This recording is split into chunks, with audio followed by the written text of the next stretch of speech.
You are listening to KLRN Radio, where liberty and reason still reign. All writers are prone to becoming so attached to our characters and stories that we struggle to see why a passage may not be working. It takes another set of eyes to help us nurture our writing to full maturity. At Black Wolf Editorial Services, we strive to enable writers to develop and grow, shaping stories into masterpieces that can stand the test of time. Editing services are provided for all genres and all age categories. Services range from critiques of the short story through to the line edits of the full-length novel and copy editing for those preparing for publication. We also offer assistance on generating a writer's bio for your websites, as well as help with those book blurbs and promotional material. We won't abandon you to the masses. We want to celebrate with you in your successes. Black Wolf Editorial Services, nurturing your writing into maturity. For a full list of services and prices, visit us at blackwolfeditorial.com. Individuals and businesses with tax problems, listen carefully. Do you feel like you're losing control over your finances? If you owe over $10,000 in back taxes or have unfiled tax returns, we can help you take back control. The IRS is the largest and most aggressive collection agency in the world, and they can seize your bank account, garnish your paycheck, close your business, and file criminal charges. Take control of your tax problems now by calling the experts at Tax Mediation Services and take advantage of the Fresh Start program and new laws that may allow us to negotiate a settlement for the lowest amount possible. Our team of tax attorneys and enrolled agents can stop collections and get you protected so you can take control of your financial future. Tax Mediation Services is accredited by the Better Business Bureau. Call now for a free case review and a price protection guaranteed quote. Call Tax Mediation Services now at 800-610-9050. That's 800-610-9050. 800-610-9050. KLRN Radio has advertising rates available. We have rates to fit almost any budget. Contact us at advertising@klrnradio.com.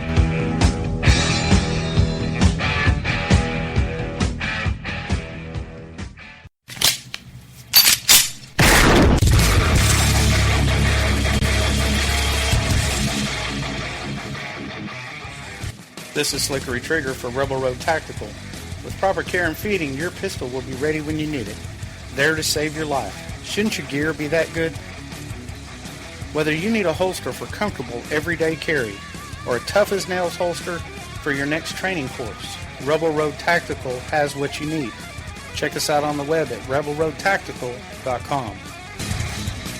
Tired of paying outrageous prices for Viagra? Well, we have great news for you. Now you can finally get Viagra at huge discounts. Healthy Man allows you to save up to $500 on Viagra. Why pay U.S. pharmacy prices of $15 per pill or more when you can get Viagra for less than $3 a pill? Call today and get 40 Viagra pills for only $99. This can cost as much as $600 at your local pharmacy. You can't afford not to call us. If you want Viagra at the lowest prices, never pay $15 a pill pharmacy prices again. Get Viagra for less than $3 a pill. Call 1-800-516-7602 today and save up to $500 and get 40 pills for just $99. Healthy Man is fast, easy, and affordable. Operators are waiting at 1-800-516-7602 to take your call right now. Call 1-800-516-7602. That's 1-800-516-7602. Again, 1-800-516-7602.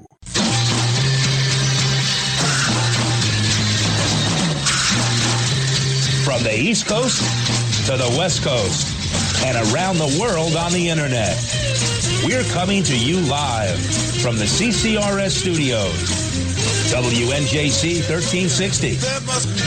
This is the Conservative Commandos radio show with your host, Rick Trader. The Conservative Commandos radio show, where the newsmakers go to be heard.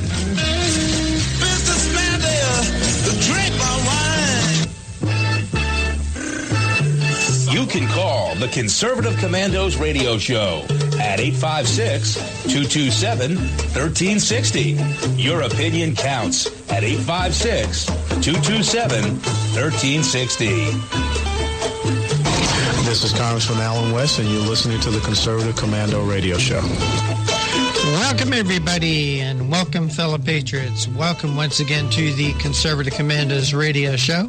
I'm Rick Trader, coming to you live from the studios of the Conservative Commandos radio network here at WNJC 1360 in Philadelphia and around the world on the internet with American Patriots Broadcasting, TalkStream Live, SHR Media, K98 Talk, iHeartRadio, AM, FM 24/7. Indeed, we are everywhere. We are everywhere. Kevin Wade is going to be joining me a little bit later on in today's program. But joining me now is the gentleman who only needs one name, and that is Mateo. Mateo, welcome to Conservative Commandos. Thanks for having me on again, Rick. It's a pleasure. Well, we always love starting our week off with you, Mateo. I know Kevin feels the same way. We look forward to seeing you. And what's going on at Rowan University, that liberal bastion of New Jersey?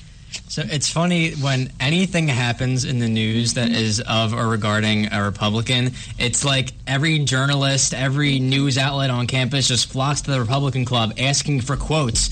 Like asking us, how do you feel about the, quote, Muslim ban? If that's what it's called. That's what people are calling it nowadays, right? We got 3 in particular in just the last day asking us to provide quotes about what we thought as a club because I'm talking about being in the Republican Club. The Democrat Club actually just finished staging a protest outside of the Student Center at Rowan University today in protest of the executive order. Right. And so we got questions from there. We got somebody, I think, from Channel 10 News wanted to come down and interview one of us. I don't think we had the time to do that, though. And also, apparently, somebody sprayed anti-Trump graffiti on the signs outside of Holly Bush Mansion on Rowan University. Did NBC 10 or ABC 6 in Philadelphia or any of the stations in Philadelphia come down there with the cameras to videotape the graffiti, the anti-Trump news on the side of Holly Bush?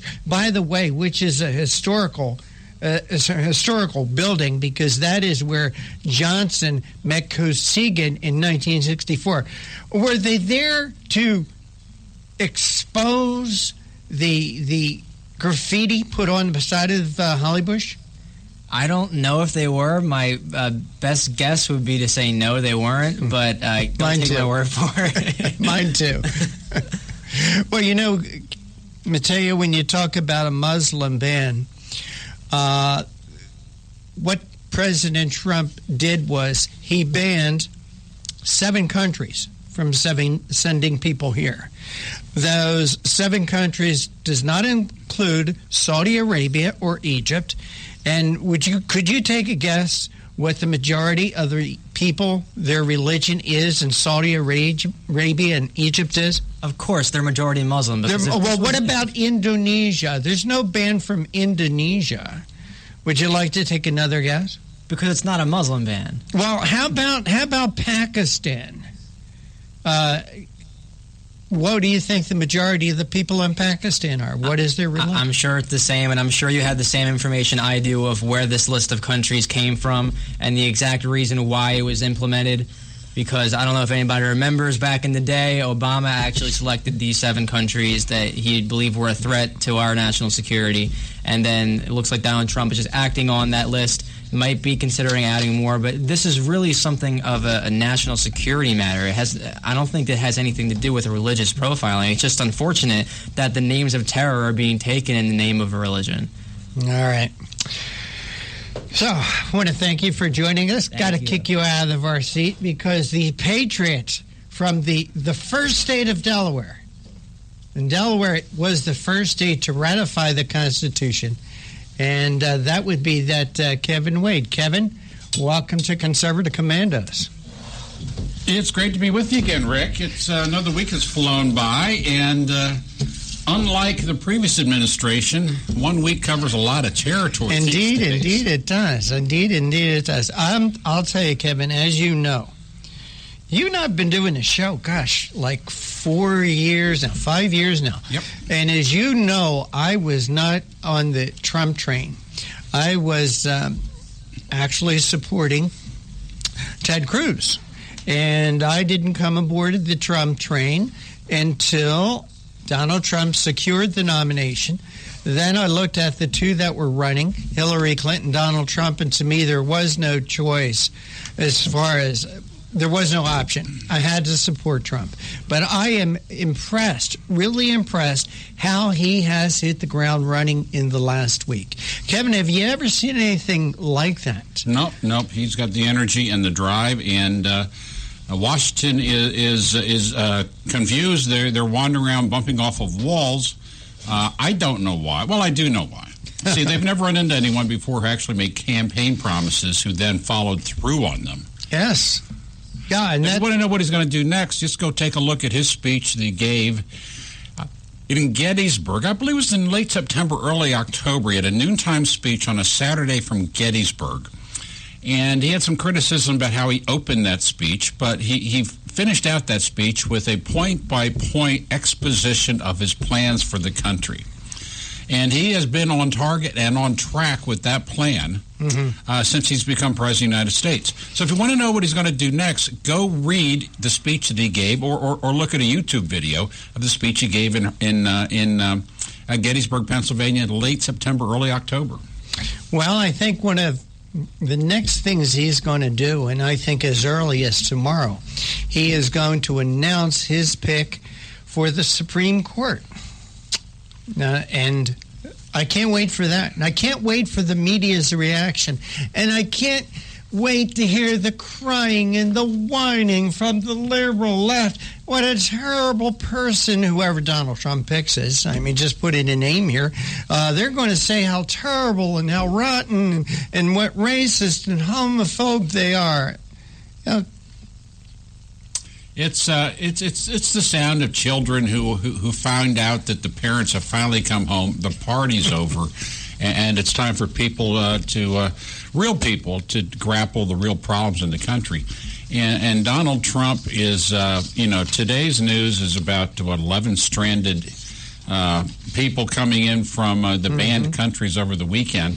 That news is going to be just obliterated and pushed out of sight by the crazy pleadings and cryings and wailings and gnashing of teeth on Wednesday morning because of his new Supreme Court nominee. Yep. Now, again, take a look at his speech that he gave in Gettysburg, Pennsylvania. What did he tell us? The candidate, the person he nominates, is going to be in the mold of Antonin Scalia. That's what he told us. That's what he's going to do. He may not wear the same size shoe. He may not have grown up in Trenton. Okay, he may not be the son of Italian immigrants, but he's going to be in the same philosophical mood as Scalia. Guarantee it. Well, I want to see that because I think Scalia was the most conservative of the justices on the Supreme Court. And you know, Kevin, one thing I'm learning about Donald Trump is to take him at his word. When he says something, he means it. He intends it. And I think you're right. I think that we're going to get a great choice coming from Donald Trump. I don't want him to compromise with the liberals, Kevin. That, in my opinion, is what has gotten us in such trouble. Republicans compromising with the left, with the Democrats, with the liberals. See, because up to now, Republicans had their idea of what compromise meant. Compromise to them is, well, you give a little, you take a little, you somewhere in the middle, you make a decision or pick someone. But the Democrats don't see it that way. They see compromise as weakness, and compromise means this is just one more step in our direction. And I'll take this back to 1986 when Ronald Reagan, and you know I love Ronald Reagan, Kevin, but I think he made a mistake when he had the amnesty in 1986. Well, that was just one step in the direction of what the liberals want, and that is open borders. Let anybody for any reason come in here. And in my opinion, that is what would drive this country into third world status. You cannot continue to import poverty and crime and disease and expect nothing to change. Rick, are you saying this country won't benefit by bringing people in who are steeped in the culture of the 7th century? You think that doesn't help us? Well, we could get into that. No, I'll tell you, there is one way where Nancy Pelosi and Schumer and all the rest would demand a wall. You know what would cause them to demand a wall to be built right now? Sure, if they moved into some swank neighborhood, they found out these folks are registering as Republicans. We're coming to you live from the studios of WNJC 1360 AM, our flagship station in Philadelphia. And around the world on the internet with American Patriots Broadcasting, TalkStream Live, SHR Media, K98 Talk, iHeartRadio, and AM/FM 24/7, thealllinden.com. I'm Kevin Wade. Rick's studio is in. Rick Trader is in the studio this morning and this afternoon, and we'll be right back.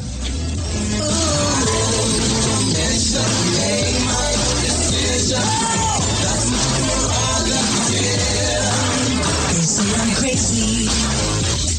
I really don't care. That's my prerogative. They say I'm nasty, but I...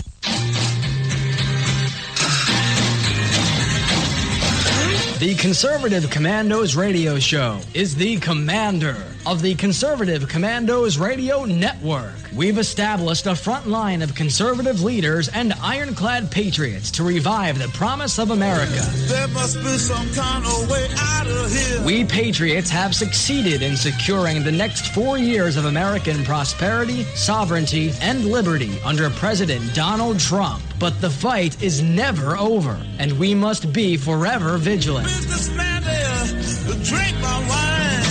Do you have a passion for American values? Do you believe in preserving the American dream? If so, listen to the Conservative Commandos Radio Network, Monday through Saturday from 12 to 6 p.m. on WNJC Radio, 1360 AM, or around the world on the internet at ccrshow.com and ccrsnetwork.com. Check out our websites for rebroadcasts and network updates. We are the Conservative Commandos Radio Network, where even more newsmakers go to be heard. Hi, I'm Kevin Wade. Conservative Commandos is happy to welcome Liberty HealthShare as a sponsor. Liberty HealthShare is a community of health-conscious Americans who practice long-standing Christian principles in sharing health care costs. Liberty HealthShare exists for everyone who purchases health care for themselves or their family, or who wants to control their own health care. I run a small business, and we were caught in the confusion of Washington's ever-changing health insurance requirements. We found a common-sense solution in Liberty HealthShare. Liberty HealthShare is not insurance. It simply unites like-minded Americans to share medical costs together. Join a community of health-conscious Americans who practice long-standing Christian principles in sharing health care costs. That's Liberty HealthShare. To find out how you can easily make the change, call Liberty HealthShare today at 855-585-4237. That's 855-585-4237, or visit their website at libertyhealthshare.org. You can call the Conservative Commandos radio show at 856-227-1360. Your opinion counts at 856-227-1360. This is Congressman Alan West, and you're listening to the Conservative Commando radio show.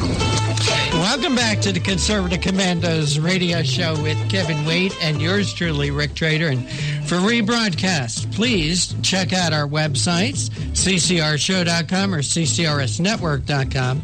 Or at 8 a.m., log on to Leading Edge Radio Network, or 11 p.m., High Plains Talkradio.com. Or you could hear our show and all the shows that are part of the Conservative Commandos Radio Network here at WNJC 1360, like The Real Side with Joe Messina and Chosen Generation with Pastor Greg Young. Well, you can hear them from your phone by calling 832-999-1199, 832-999-1199. Kevin, today is Monday. Great to have you in the studio with me, and I always look forward to your Monday commentary. Well, thank you, Rick. And I also want to go on the record with our listeners, that I do appreciate Rick Trader. I do enjoy coming into the studio on Mondays. I wish I could come in more often, but I can't. I wish you could, too. And this, to me, this is like the mothership, okay, of like the conservative movement. This is where we get the best guests. We have the best observations. We have Mateo, the man who only needs one name, giving us deep insight into what's happening on college campus today. And I'm just delighted to be here as always. Now, with that, let me give my commentary for Monday, January 30 in the year of our Lord 2017.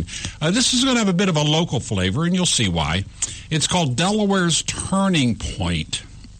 It's for our listeners all through the Mid-Atlantic, but especially for our listeners in the first state of Delaware.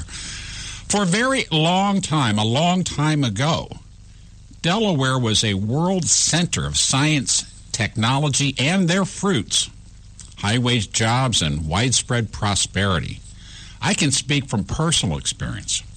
I came here all the way back then for a job. That opportunity, that job, changed my life.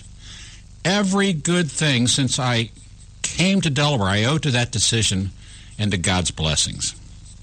Delaware's economy then seemed to be built of a lot of ladders reaching into the sky, ladders of opportunity. Grab a rung and start climbing.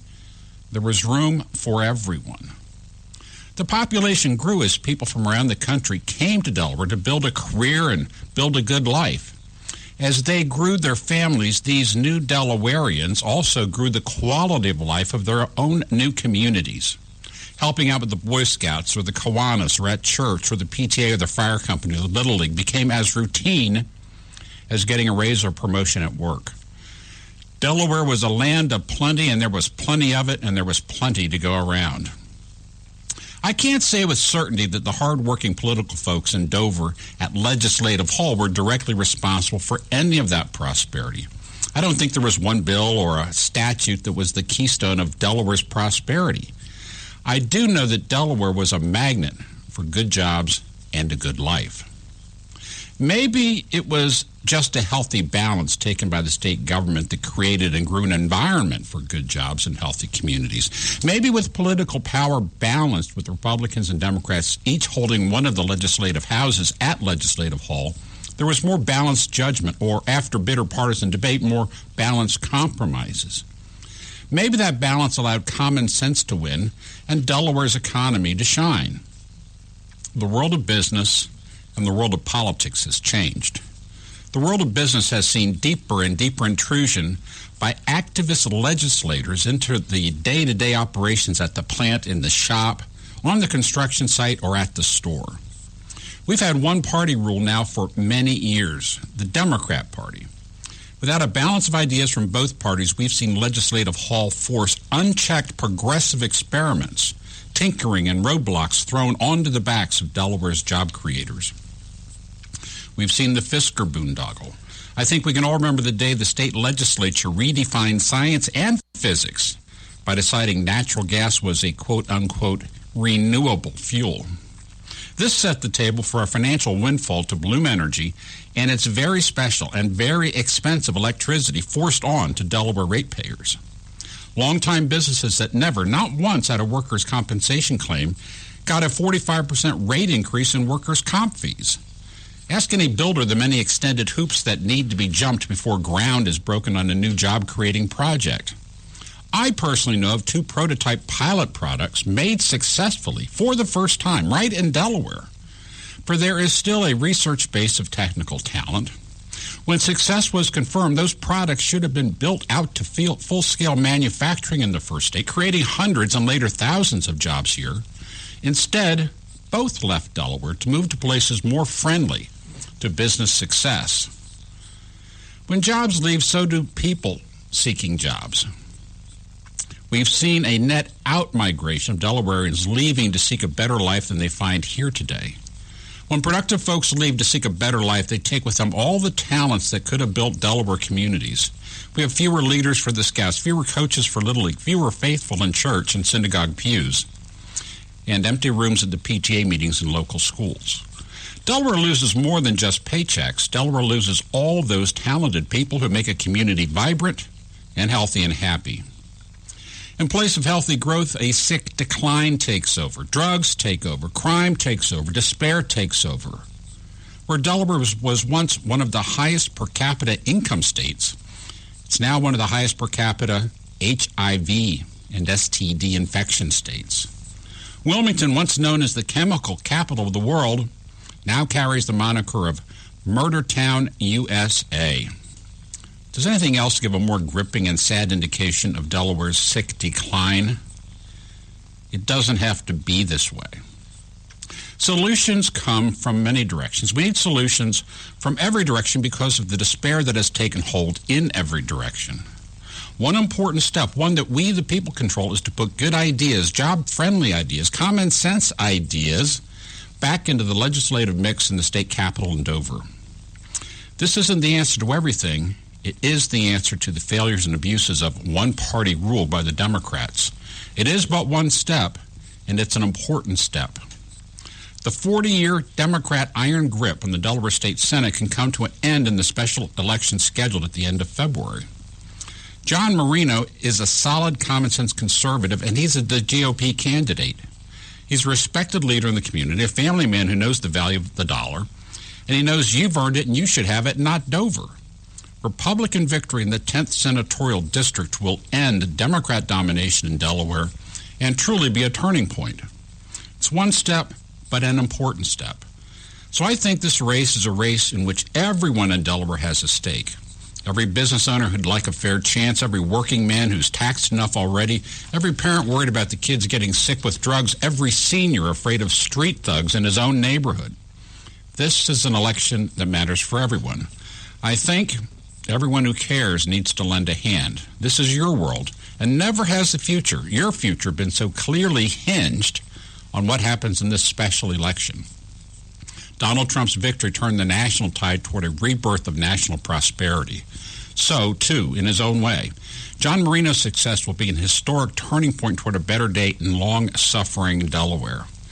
Make his contest your contest, because it is. It's a short drive from Sussex County in the south part of the state to Middletown to lend a hand. Do your part, and you'll be able to say in a future happier time, I was there at the turning point. I did what I could, and I'm proud that I did. I'm Kevin Wade, and that's the way I see it, Rick. Kevin, another great commentary. And as you're reading this, and I'm following you, just take the word Delaware out and put any state in America. And what you're saying about Delaware, you could say about any state in America, any liberal bastion, any of these sanctuary cities. And when you talk about John Marino, what he wants to do is exactly what Donald Trump is doing today. He's a retired police officer. He has a large family. He takes his family to Mass on Sunday. He's good to his word. He knows the value of a dollar. All the things you don't find from Democrat leadership. And the state of Delaware truly was a gem decades ago when I arrived. That's why I came. Life was good, and now life is bad in too many sections. I'm Kevin Wade. You are listening to WNJC 1360 AM, our flagship station in Philadelphia and around the world on the Internet with American Patriots Broadcasting, TalkStream Live, SHR Media, K98 Talk, iHeartRadio, and AM/FM 24/7, theallendon.com. I'm Kevin Wade. Rick Trader is with me. We'll be back with our first guest, just in about 5 minutes.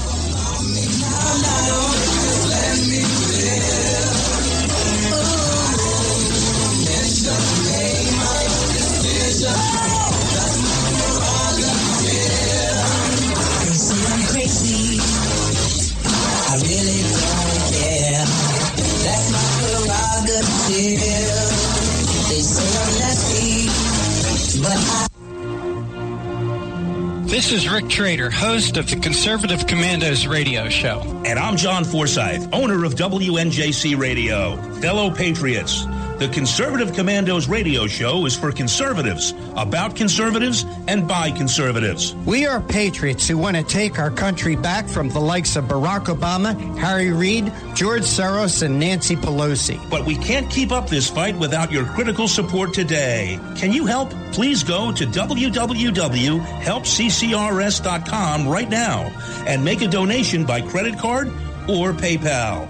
That's www.helpccrs.com. Our goal is to expose the liberal agenda and distortions. We are fighting to spread the truth about political issues, political leaders, and conservative issues and values. Our hosts are not paid. In fact, we buy our own airtime, studio time, and pay our own expenses. We created the show because we are trying to make a difference. So can you help the CCRS expose the truth in 2014 and beyond? Go to www.helpccrs.com. Help keep the Conservative Commandos radio show on the air by going to www.helpccrs.com and make a donation today to return our country to the conservative roots created by our founding fathers. If your health care has become a burden and you're worried about being stuck for another year, you have options. Liberty Health Share could be the solution to your problem. Open enrollment is here and could be your chance to free yourself from insurance. Take this opportunity and join Liberty Health Share. You can finally be in control and have freedom when it comes to your health care. Liberty Health Share offers an entirely open network, which means you choose your doctors and you choose your hospitals. Liberty Health Share offers freedom from insurance, meaning no tax-related penalties. To find out how you can easily make the change, call Liberty Health Share today at 855-585-4237. That's 855-585-4237. Or visit their website at libertyhealthshare.org. That's libertyhealthshare.org. What does it take to be the leader in production systems technology? To be the one company that solves production problems at any plant, for any product, and with any technology? It takes a 30-year record of success. It takes total mastery of complex technologies with a history of delivering success every time, without fail. Only one company can claim that high ground in manufacturing line optimization, data automation, and systems integration, and that's Philadelphia Control Systems. In factories worldwide, Philadelphia Control Systems programs, software, and engineering solutions deliver optimal performance and output flow with a record that can't be matched. Any plant, any product, any technology. Philadelphia Control Systems, the leader in production automation since 1982. 800-335-9811. PCS4automation.com. That's PCS, the number 4, automation.com.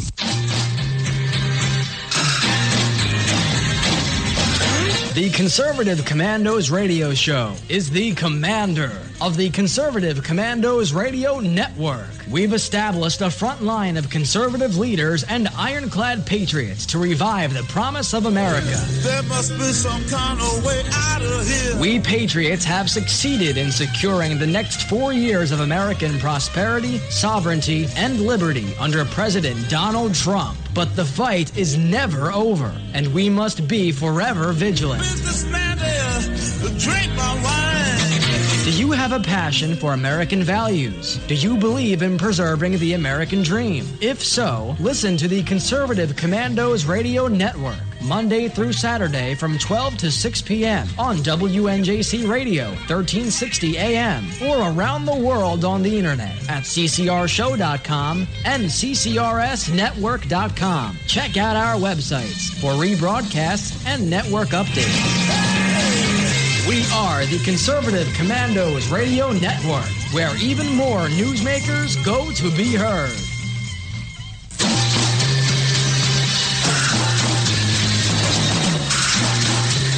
From the East Coast to the West Coast and around the world on the internet, we're coming to you live from the CCRS studios.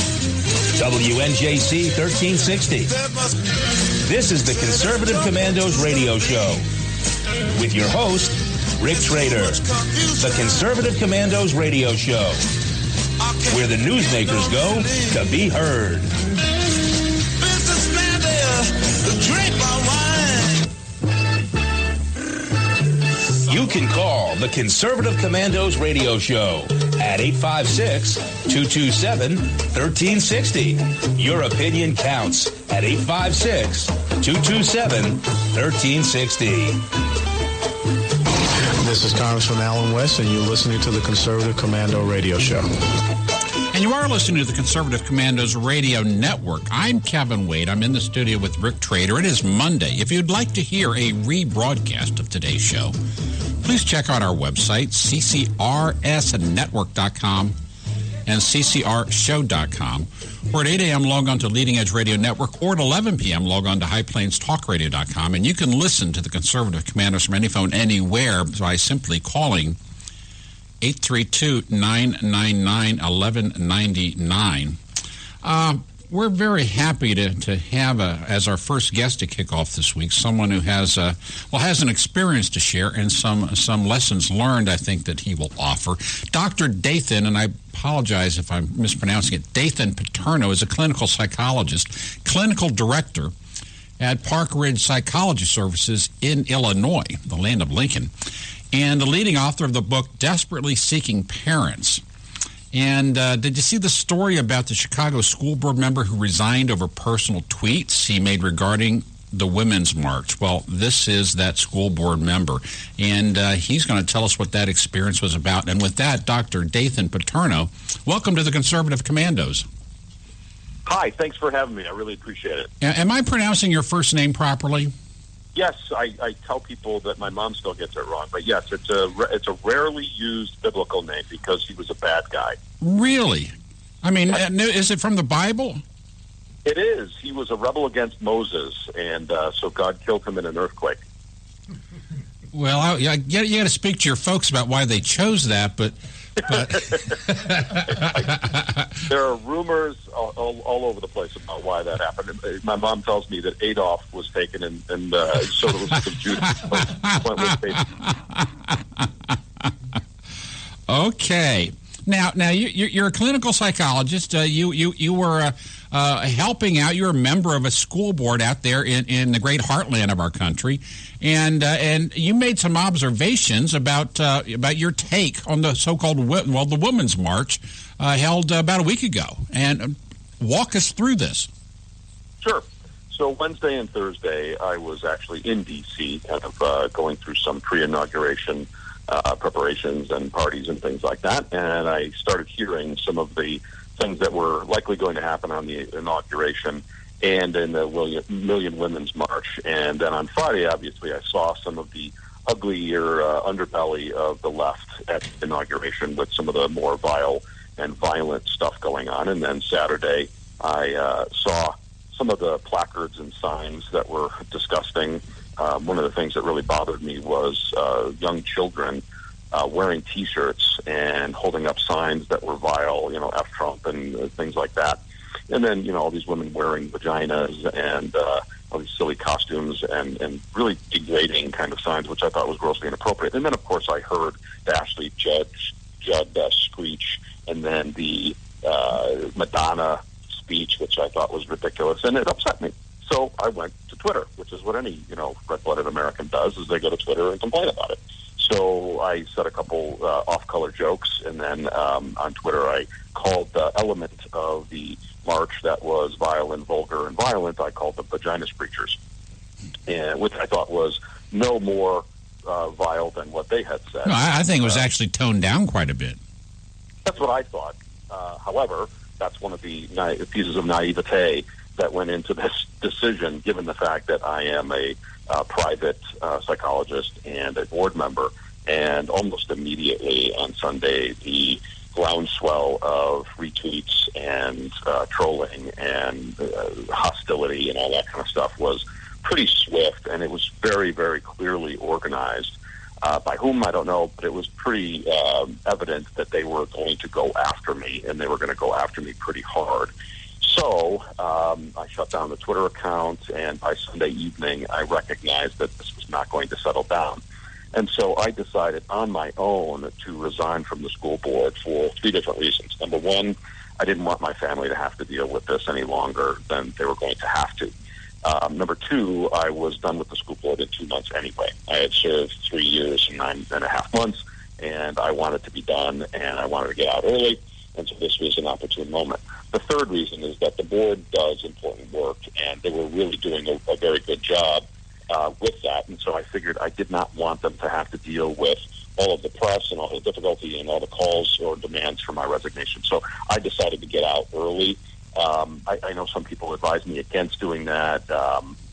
for good reason. And I understand that I didn't have to do it, and maybe doing it again I might not have, but I just decided it would be best for me and my family and for the board for me to step up. Dr. Paterno, did the blowback, did the insults, did they extend beyond the Twitter universe, or did it come in the form? Did it extend beyond the Twitter universe, or did you get these messages in other ways? No, I got an onslaught starting on Monday last week of hate mail, hundreds of emails and voicemails, a few messages on my Facebook account, which I took down, and some of them were incredibly vile and vulgar, a lot of cuss words, a lot of threats. I started getting some personal death threats. My colleagues started getting some death threats, which was, I just don't even understand. But they were trying to bully my colleagues into separating from our practice and things like that. You know, how dare you work with this misogynist and blah, blah, blah, blah, blah. But a lot of these things are way over the top, and it became clearer and clearer to me that this was an orchestrated effort by some group to not just fight back or say, hey, that wasn't appropriate what you said, but to destroy and to annihilate, because I had broken one of the main commandments of the left is thou shalt not say anything negative about anyone on the left, or we will destroy you. Well, I'm not sure if it's a matter of saying anything negative. It's a matter of saying anything honest. Well, yeah. I mean, if I had said something positive and honest, that wouldn't have been a bad thing. But it was calling into question anything about leftism or the progressive movement or feminism, and that I really believe was the trigger. My interpretation of this was that they clearly wanted to purposely twist and misinterpret what I said. They interpreted it as I was a misogynist and I was calling all women by vagina, which doesn't even make any sense. But I walked into that. You can't really explain a lot of context with Twitter, but in 144 characters, what can you do? So, but they turned it into something that I did not mean at all. And I get it. They're very smart in how they attack people and go after them and stuff like that. So I've learned my lesson with that. But yeah, no, I told the truth. What they were doing on Saturday was disgusting and vile and vulgar. And perhaps I should have used those words instead of the off-color words. But their response was just as vile, if not much worse, than what I had said. So the double standard is pretty striking. And it's always present. Now, you obviously had a role as a public figure on the school board there, and I think it's fair to assume that you have a practice in your community, and you're well regarded, and you have a following both professionally and personally. And what we'll do is, why don't Dr. Paterno, if you would stay with us, we'll come back and follow up on your stature in the community and whether or not you had attracted any other similar hostile criticism for your past activities in any sense. We'll talk about that when we come back on the other side of this break, if you would be good enough to stay with us. Absolutely. We're coming to you live from the Conservative Commandos Radio Network studios, WNJC, 1360 AM, our flagship station in Philadelphia, and around the world on the Internet, with American Patriots Broadcasting, TalkStream Live, SHR Media, K98 Talk, iHeartRadio, and AM/FM 24/7. I'm Kevin Wade. Rick Trader's in the studio, and Dr. Dathan Paterno is talking to us about an unbelievable hateful response he got to really maybe a slightly off-color tweet that he'd sent out following the quote-unquote women's march in Washington, D.C. We're going to continue this conversation on the other side of the break. You stay with us. We'll be back in 3 minutes and 5 seconds. That's my prerogative. They say I'm nasty, but I...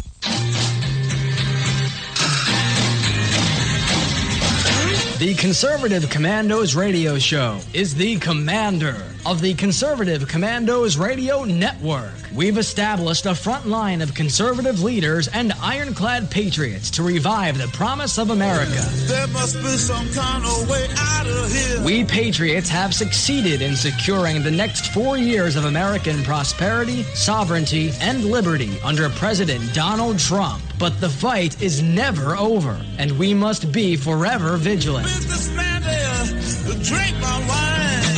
Do you have a passion for American values? Do you believe in preserving the American dream? If so, listen to the Conservative Commandos Radio Network, Monday through Saturday from 12 to 6 p.m. on WNJC Radio, 1360 AM, or around the world on the internet at ccrshow.com and ccrsnetwork.com. Check out our websites for rebroadcasts and network updates.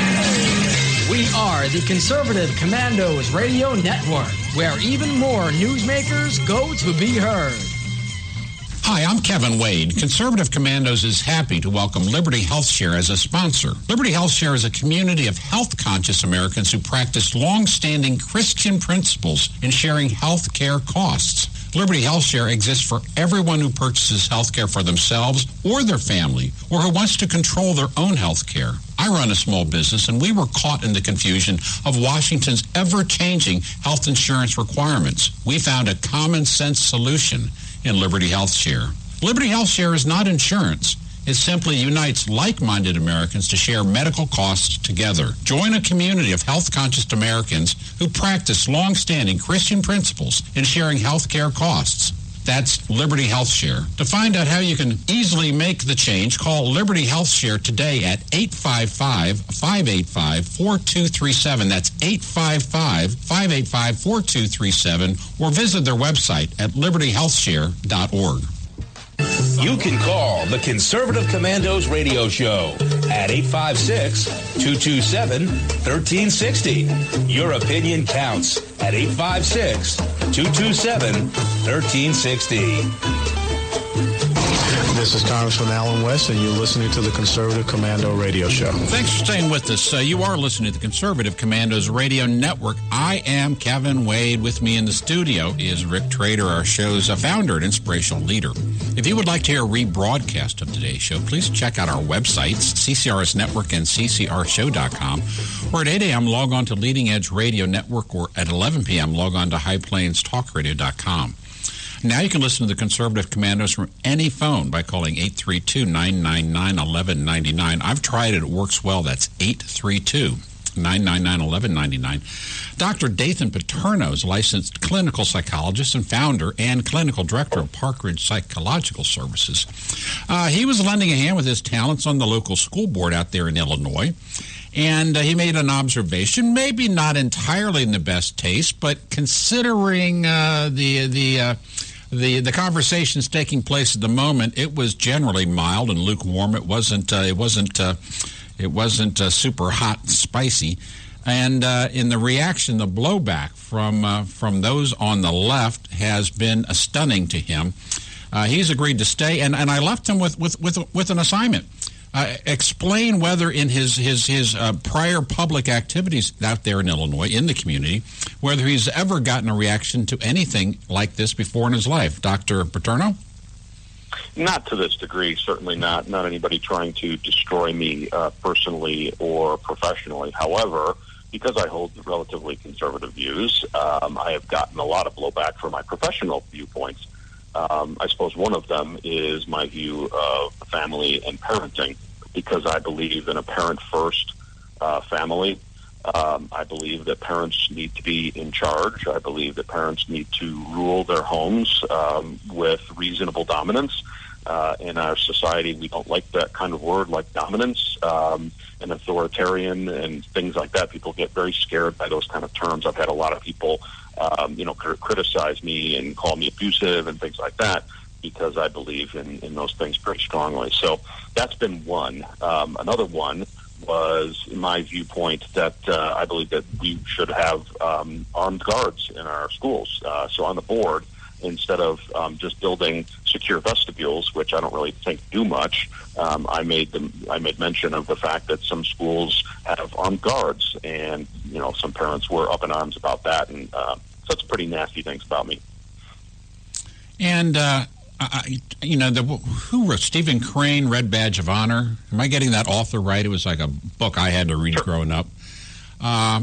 You now have the Red Badge of Honor. You haven't spoken your mind honestly, if you hold conservative views in a public setting, without getting, unfortunately, threats from one direction or another. I've had threats to my life, And it really caused me to hesitate there for a second, think about things.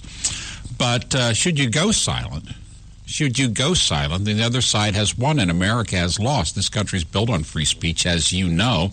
And your conclusions about the role of strong parents, creating a strong family, I'm sure that's backed up by, one, your clinical experience as well as other research. Yeah, and I would also say the Bible. I think if there's any authoritative source that I rely on, it's that one. And that's something that the left, rails against and just can't accept. So, but I think I'm in pretty good company when I talk to other leaders of the faith that they recognize that the Bible has prescribed a hierarchy, and science, and I think the natural order has prescribed a hierarchy. And they, the word that triggers a lot of the left is dominance. I believe that parents need to establish a reasonable dominance with their children, just like most animals in the animal kingdom do. And yet, when that word is used, people get apoplectic and, oh my goodness, it's the patriarchy and all that kind of nonsense. And I take that, as a badge of honor when people get upset with me about those things. You mentioned that perhaps what I had said on Twitter was off color and maybe a bit off there, and I take ownership of that. But that's between me and God. But yes, definitely the left response has been just out of control and almost making them look silly and proving my point. In fact, ironically, their response being so over the top has kind of proved my point that they're just kind of out of control. Well, and this is my observation. It's not a question, and I'm not asking you to react to it. This is just my statement. When I see some on the left, and in fact, more than I'd like to see on the left, according to some of the news reports, being what I would call almost supernaturally animated with hostility and anger and hate toward those of us who hold traditional values and traditional hopes for our country, it actually, makes the hair stand up in the back of my neck. That's simply my observation. Why is it that those on the left truly want to attack foundations in a community, whether the foundation is the Holy Bible, whether the foundation is the United States Constitution, whether the foundation is long-held community views about what is right and wrong? Why does the left, in your view, Dr. Paterno, react so violently to these assumptions, these beliefs? Yeah, I think it's a worldview issue. I really do believe that and I make this argument in one of my other books with Dr. Gina Loudon, ladies and gentlemen, that if you start by rejecting God, then you rejected the notion that there is any personal responsibility to an objective source, an authoritative source. And if you don't want that, if you want to have radical freedom, whether it's freedom to kill your unborn child or freedom to, subscribe to any kind of sexual orientation or anything like that, then you're going to have to reject, not in just a moderate way, but you're going to have to reject in a violent, an extremely aggressive way, all of the norms that suggest that you are responsible to someone else. And I think that that's what the left has concluded, is that we have to reject everything. And so everything in the Constitution that refers to our rights coming from our Creator must be rejected. They absolutely must. Otherwise, the rest of their arguments just don't really make any sense. So I think this is a kind of a violent reaction to the notion that we have some responsibility to our Creator. And instead of that, they want to have no responsibility to anybody but themselves and their own whims. And that's mob action, and that's mob rule, and that's satisfying your craven appetites at the expense of anyone else, anywhere that stands in your way. And that's not a society. It's not civilization, and it simply won't stand. But I don't know why the left doesn't understand it. Eventually, should some group in the left have their way, some other group will eat them up the same way a crocodile eats bait fish. Yes. Well, I think that's the blindness that comes from that worldview. Frankly, I think, we can ask the same question about why, whether you believe in Satan or not, but let's just take the narrative at face value. How could he be so dumb to choose that side? Doesn't he know that he's going to lose in the end? Well, yeah, but he's so blind by his own ambition and by his own greed and lust and all those other things. That's what idolatry does to you. It blinds you. And so I think that the left in general is blind to their own foolishness. Now, let's get back to the role of parents in shaping children and raising a family. We have about 3 minutes. What would you say? Would you say there's a pattern between people who are incarcerated, men who are incarcerated, in the absence of a strong father figure at home? Oh goodness, yes. The research is very, very steady and specific about that. Yes. And would you understand that people who are prone to drug use, and certainly drug use at early ages, also have the similar absence of a strong father figure and a stable home environment?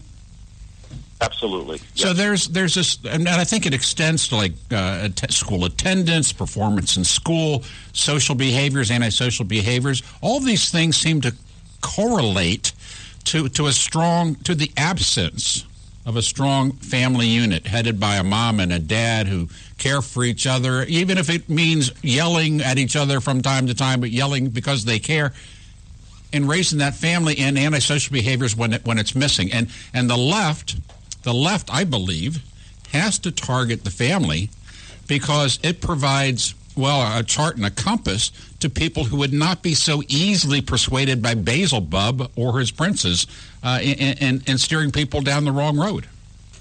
Correct. I also believe that the family is the unit of civilization.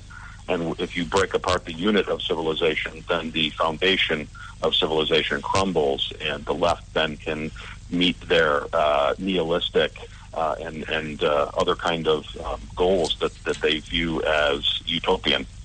Dr. Paterno, licensed clinical psychologist, is with us right now. We have about 35 seconds. Would you tell our audience about your book and whether you're working on more things coming out so that they can begin to follow your writings? Because many of our listeners, I guarantee, share your views.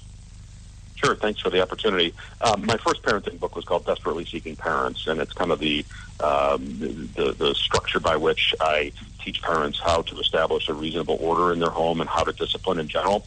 The next book I wrote was with Dr. Gina Loudon about ladies and gentlemen. That's the idea of the lady and the gentleman that we've lost in our culture. The one I'm working on right now is called Alpha Parenting, and it's another parenting book about how parents need to establish a reasonable dominance in their home. Not only why we need to do that, but how to do that in a reasonable way, particularly in this culture that's against spanking, that's against dominance, and that's against two-parent homes.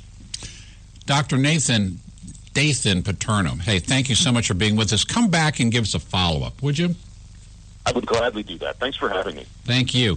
You are listening to WNJC 1360 AM. We're broadcasting live from our flagship station, WNJC 1360 AM, our flagship station in Philadelphia and around the world on the Internet with American Patriots Broadcasting, TalkStream Live, SHR Media, K98 Talk, iHeartRadio, and AM/FM 24/7. I'm Kevin Wade. Rick Trader's in the studio. We've got our next guest coming up. And you've heard a lot of discussion about demographics and the demographic future of this country. Well, he's going to give it a different spin. And you might like what he's going to tell us. You stay with us. We'll be right back. I really don't care. That's my prerogative. They say I'm nasty, but This is Rick Trader, host of the Conservative Commandos radio show. And I'm John Forsyth, owner of WNJC Radio. Fellow Patriots, the Conservative Commandos radio show is for conservatives, about conservatives, and by conservatives. We are patriots who want to take our country back from the likes of Barack Obama, Harry Reid, George Soros, and Nancy Pelosi. But we can't keep up this fight without your critical support today. Can you help? Please go to www.helpccrs.com right now and make a donation by credit card or PayPal. That's www.helpccrs.com. Our goal is to expose the liberal agenda and distortions. We are fighting to spread the truth about political issues, political leaders, and conservative issues and values. Our hosts are not paid. In fact, we buy our own airtime, studio time, and pay our own expenses. We created the show because we are trying to make a difference. So can you help the CCRS expose the truth in 2014 and beyond? Go to www.helpccrs.com. Help keep the Conservative Commandos radio show on the air by going to www.helpccrs.com and make a donation today to return our country to the conservative roots created by our founding fathers. If your health care has become a burden and you're worried about being stuck for another year, you have options. Liberty Health Share could be the solution to your problem. Open enrollment is here and could be your chance to free yourself from insurance. Take this opportunity and join Liberty Health Share. You can finally be in control and have freedom when it comes to your health care. Liberty Health Share offers an entirely open network, which means you choose your doctors and you choose your hospitals. Liberty Health Share offers freedom from insurance, meaning no tax-related penalties. To find out how you can easily make the change, call Liberty Health Share today at 855-585-4237. That's 855-585-4237. Or visit their website at libertyhealthshare.org. That's libertyhealthshare.org. What does it take to be the leader in production systems technology? To be the one company that solves production problems at any plant, for any product, and with any technology? It takes a 30-year record of success. It takes total mastery of complex technologies with a history of delivering success every time, without fail. Only one company can claim that high ground in manufacturing line optimization, data automation, and systems integration, and that's Philadelphia Control Systems. In factories worldwide, Philadelphia Control Systems programs, software, and engineering solutions deliver optimal performance and output flow with a record that can't be matched. Any plant, any product, any technology. Philadelphia Control Systems, the leader in production automation since 1982. 800-335-9811. PCS4automation.com. That's PCS, the number 4, automation.com.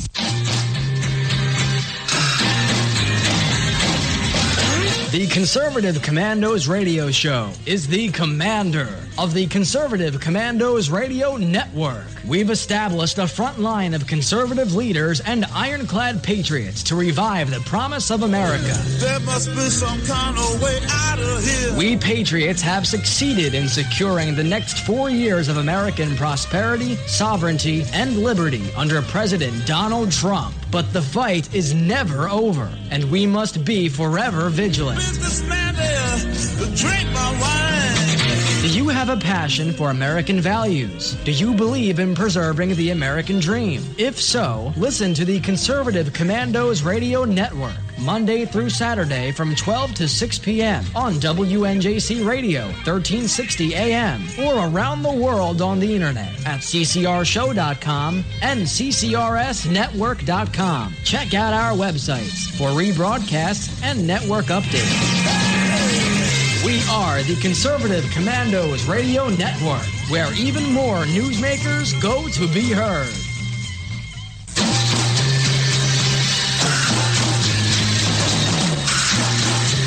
From the East Coast to the West Coast and around the world on the internet, we're coming to you live from the CCRS studios. WNJC 1360. This is the Conservative Commandos Radio Show with your host, Rick Trader. The Conservative Commandos Radio Show, where the newsmakers go to be heard. Businessman there, drink my wine. You can call the Conservative Commandos Radio Show at 856-227-1360. Your opinion counts at 856-227-1360. This is Congressman Alan West, and you're listening to the Conservative Commando Radio Show.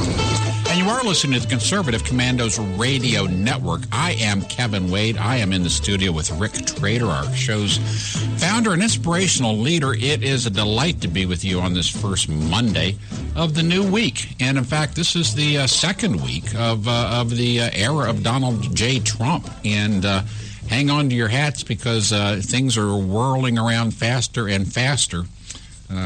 Folks around the country, certainly on the left, apparently didn't listen to any of his speeches. If they had, they would know that there's nothing new. I mean, he said he was going to do these things when he became president, and he's following through on his promises. It's really, I wonder, how do I set this right? There's a lot of talk about demographics in this country and how demographics are a defining shape that our country will determine the face of our country in many ways going into the future. And I came across a piece called "Feminist Futility: Why the Women's March Promises a Conservative Future." Again, the feminist futility: why the Women's March promises a conservative future, written by a Dr. Steve Turley. And Dr. Turley has a Ph.D. from Durham University. He's an internationally recognized scholar, speaker, and blogger at turleytalks.com. He's author of Awakening Wonder, a classical guide to truth, goodness, and beauty, and the ritualized revelation of the Messianic age, washings and meals in Galatians and 1 Corinthians. Steve is a teacher of theology and rhetoric at Tall Oaks Classical School in Newark, Delaware, and a professor of fine arts at Eastern University. And for all of our listeners in the first state of Delaware, take a good look at Tall Oaks Classical School. I had the pleasure myself, my wife and I, of attending a Christmas concert. And it was stunning, the performances made by these young school children there. And it's clear that they are growing and thriving in a loving and Christian disciplined environment. And I won't talk more about that, but I will talk to Steve Turley, Ph.D. Welcome to the Conservative Commandos radio show. Oh, Kevin, Rick, it's great to be with you guys. Thank you so much for having me. You had a piece that came out last week that caught my eye and prompted me to contact you and invite you to come on and talk with our audience. It was in the Christian Post, and it was entitled "Feminist Futility: Why the Women's March Promises a Conservative Future." This headline seems to be at odds with itself. You wouldn't think that the Women's March promises a conservative future. And with that set up, I'll let you lead our audience through the substance of your piece.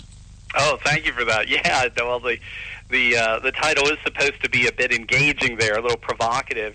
So in many respects, here we are, the second day of Trump's administration, right? It follows a really lovely day, a day of prayer and patriotism, celebrating the peaceful transference of power.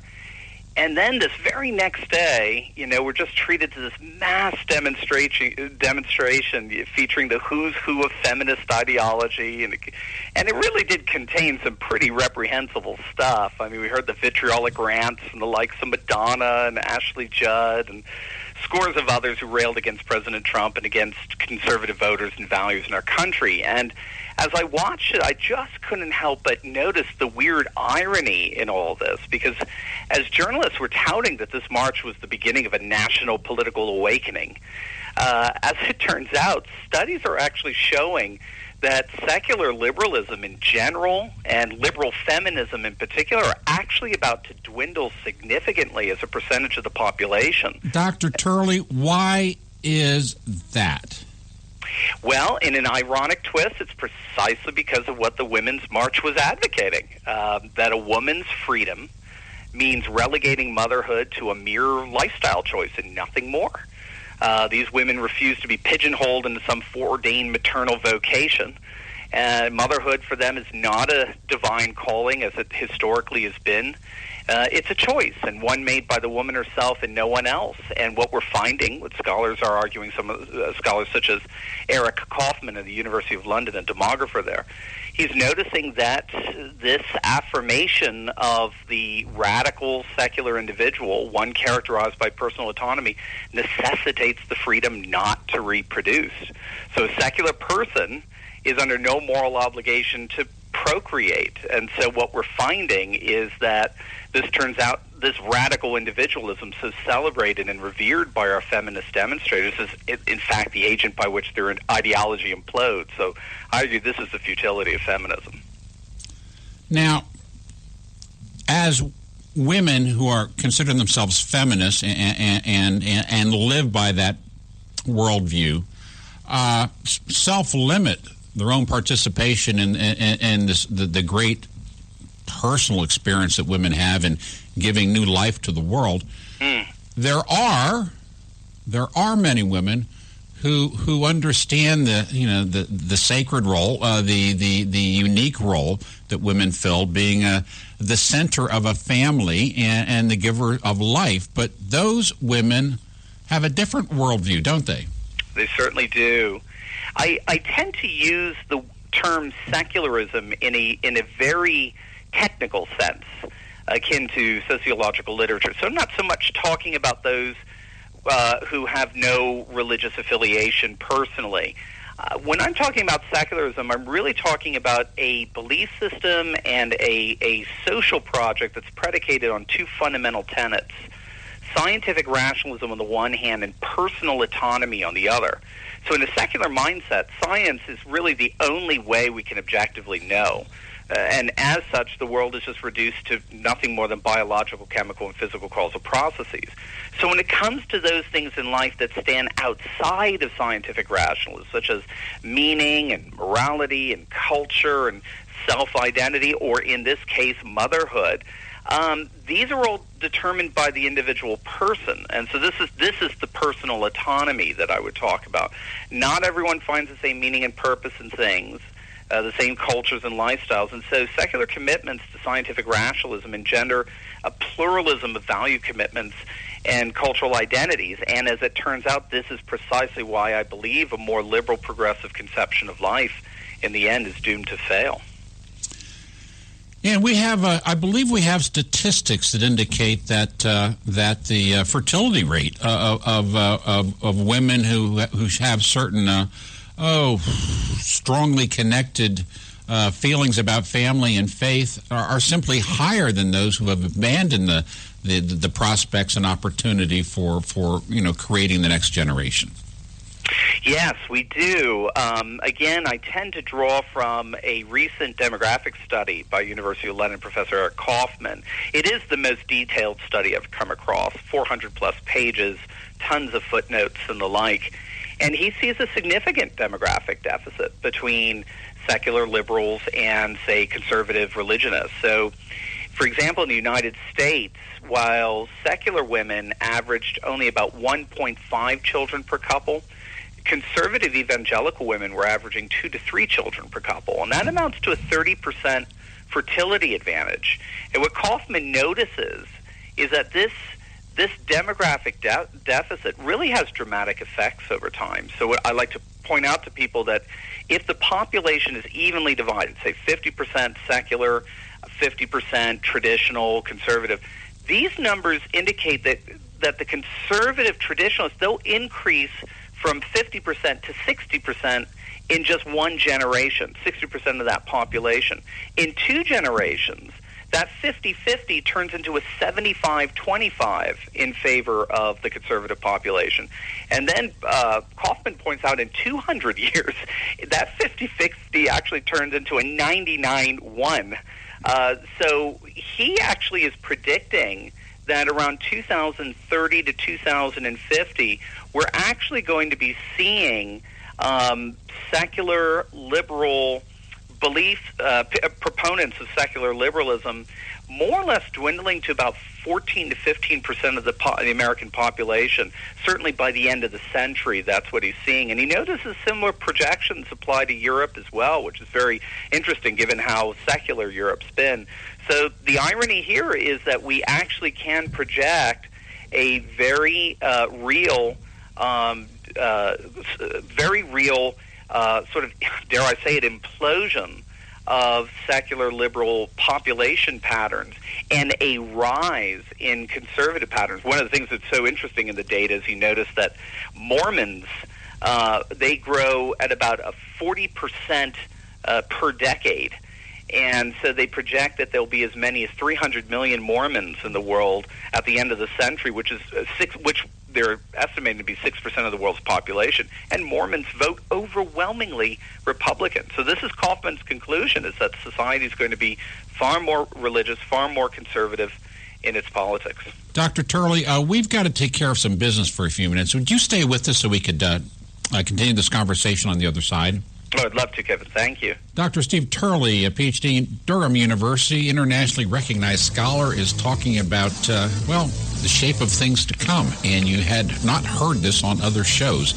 He's going to stay with us. You stay with us, too. We're coming to you live from the Conservative Commandos Radio Network studios, WNJC 1360 AM, our flagship station in Philadelphia and around the world on the Internet with American Patriots Broadcasting, TalkStream Live, SHR Media, K98 Talk, iHeartRadio, and AM/FM 24/7, theallenden.com.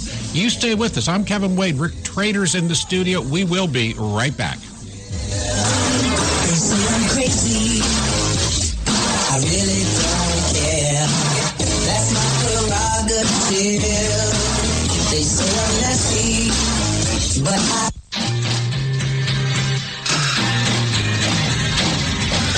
The Conservative Commandos Radio Show is the commander of the Conservative Commandos Radio Network. We've established a front line of conservative leaders and ironclad patriots to revive the promise of America. There must be some kind of way out of here. We patriots have succeeded in securing the next 4 years of American prosperity, sovereignty, and liberty under President Donald Trump. But the fight is never over, and we must be forever vigilant. Businessman there, drink my wine. Do you have a passion for American values? Do you believe in preserving the American dream? If so, listen to the Conservative Commandos Radio Network, Monday through Saturday from 12 to 6 p.m. on WNJC Radio, 1360 AM, or around the world on the Internet at ccrshow.com and ccrsnetwork.com. Check out our websites for rebroadcasts and network updates. We are the Conservative Commandos Radio Network, where even more newsmakers go to be heard.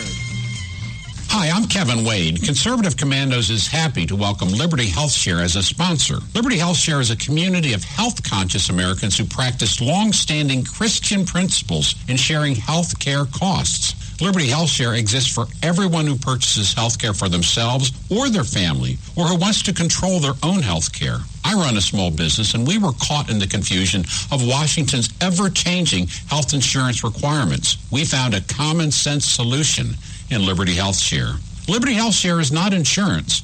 It simply unites like-minded Americans to share medical costs together. Join a community of health-conscious Americans who practice long-standing Christian principles in sharing health care costs.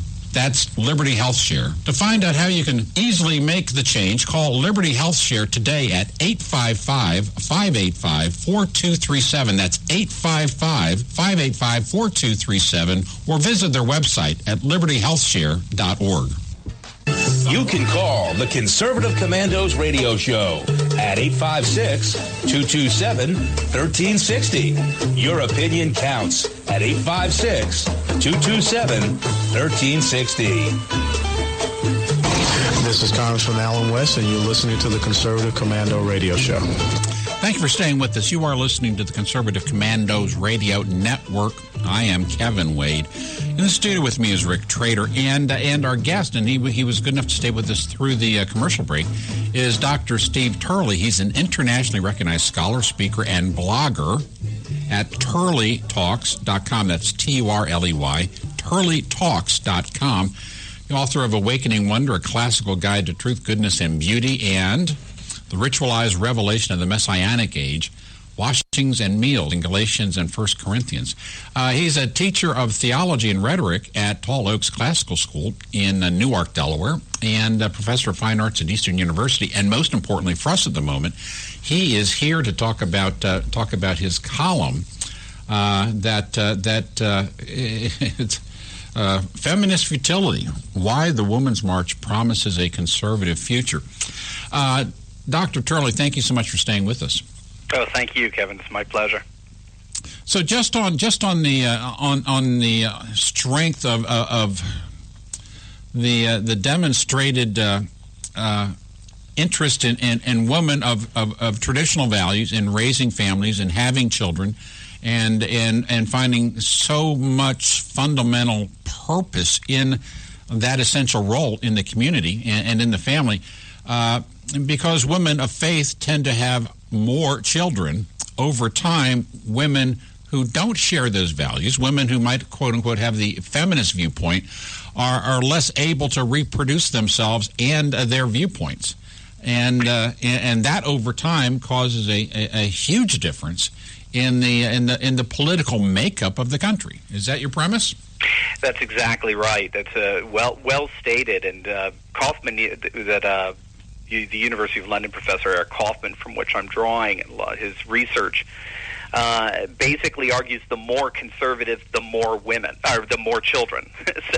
So Amish, for example, double every 20 years in population. Now, that's not through conversions. I mean, that's through just, endogamy. So it's just through internal birthing. And they're estimated to be over 1 million Amish within just a couple of decades.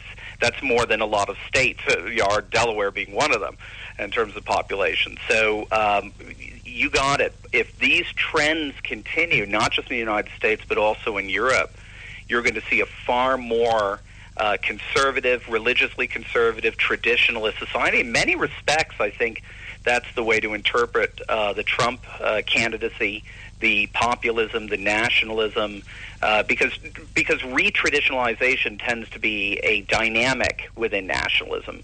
There's studies that show that the countries that go more nationalist end up decreasing in their abortions, for example, Poland being a great example of that. So I think we are seeing already the brimmings of this shift in demographics, and I think it also explains why we're seeing liberal progressives being so hysterical in the reaction. That they sense that they are at the high point of their wave in this period of time, perhaps. And Donald J. Trump, as imperfect a tool he may be for greater purposes, he's the face of the end of their brief era in the spotlight. That's right. That's exactly right. And I know this is off topic, but I understand. I mean, I think many of us understand Europe to be very secular, and yet I've also heard that even in France there is a broad evangelical movement where churches are packed. You can't find a place to sit. I understand there are some places in Eastern Europe that are also seeing an awakening to the Christian faith, and I think there's a lot happening just beneath the surface. The mainstream media chooses not to report to us. Yes, you're exactly right. It's fascinating, particularly in Eastern Europe as well, in the old Byzantine region. So we're talking Russia, Poland, Hungary, Croatia, Romania. The church is on fire in many respects there. Now, it's going to work itself out a little differently. They tend to work through something called symphonia, where the church and state partner up in ways that some might be a little uncomfortable with. But nevertheless, I think, if you're keeping your eye on the prize, you're seeing a reawakening of traditionalist, conservative Christian civilization, which again means the end of this liberal, progressive secularism. And in Western Europe as well, you got it. Charismatic Christians in Europe since the 1970s have expanded steadily at a rate of 4% a year. Kaufman traces that out in his study. Really? And that's right in step with Muslim growth, interestingly enough. Laestadian Lutherans in Finland, Holland's Orthodox Calvinists, they have a fertility advantage over their wider secular populations of a 4-to-1 and a 2-to-1, respectively. So things are pretty impressive going on right now. No, I'm so glad that I came across your article because the mainstream media wants to paint a picture where the Trump and his supporters are really just a kind of a fringe minority who, by some quirk of electoral college actions, found himself in power. But the true voice of the broad voice of the American people is with the feminist movement and with heavily leftist progressive organizations. Say those organizations sponsored by George Soros and company. That's the image they want to portray. But in fact, there is a broad upwelling in traditional values. And in my opinion, it's because, the non-traditional values, the truly secular view of life, gives so little meaning and purpose to the limited number of heartbeats we have on this earth. Oh, yeah, you got it. And even goes farther. I mean, I think for many people who tend to be personally religious yet still voted, say, Democrat, and I've spoken with them, they tend to be older. As long as liberal Democrats looked like they were, say, trans-cultural or trans-traditional, they would continue to vote for them just really more out of, custom and tradition. Well, as soon as liberal Democrats started looking more and more like they were anti-cultural, anti-traditional, that's, in a sense, that's when the bow broke. And that's what you're seeing. I think we saw it in England. I got my PhD in England. You're talking about an incredibly secular nation. And Brexit happened. It was a mass Brexit blowback that took place over the summer. And I think those same sort of tailwinds are push Trump into victory, and we're seeing those same kind of tailwinds today. And as part of this anti-traditionalism, anti-cultural dynamics inherent in secular globalization and so forth, is really this re-traditionalization. People, when they feel like their identities, their local identities and customs and languages and borders are under assault, they tend to grasp. Remember back in 2008, they tend to cling bitterly, right, to their guns and to their religion. They tend to cling to these things, their religion, their language, their borders, their customs, their traditions, as mechanisms of resistance against these secularized, detraditionalizing forces. So I think we're seeing a dialectic that's going on throughout the world, and we're seeing it in the West, and we're seeing it home in the United States. There is a resurgent retraditionalization, a resurgent nationalism, a resurgent populism that, who knows where it's going to stop. But if these demographic figures are any indicators, we may be on a relatively permanent ride all the way to the end of the century. Dr. Turley, we only have about a minute left, but why is, and this is a big question, if we don't have the time to answer, that's fine. Why is the same reawakening occurring in so many different parts of the world right now? It's a great question. I do think it is the globalization nationalism dialectic. Everywhere we see globalization, we see these technically known as disembedding processes, where local traditions and customs are basically replaced with these trans-local, consumer-based identity politics and lifestyle values. People love their culture. We love our traditions. We love our customs. To be a conservative, by definition, is to be someone who loves what transcends the present moment for something larger.